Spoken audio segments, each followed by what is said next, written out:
Welcome to the Clipper channel. In today's video, I'll show you how to log out of Roblox. Now, there might be any reason that you want to log out of your account. Maybe someone else wants to sit on your computer and use their account on your computer. So to log out, what you have to do is just go to your browser or app, whatever you're using. I'm gonna show it for both. So at first, let's show it for the browser. So just open up your browser. And after that, just go to roblox.com. And after you're at roblox.com, at the top right corner, you should see this gear icon. Just click on this. And after that, from here, you'll just gonna see logout. You can just click on logout and it's gonna log you out successfully. Then the person who wants to log in can log in from there. As you can see, I'm being logged out. And that's basically it.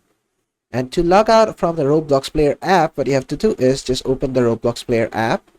And from here, what you have to do is click here on the left-hand menu. And you're gonna see here more, so just click on more and just scroll down a bit.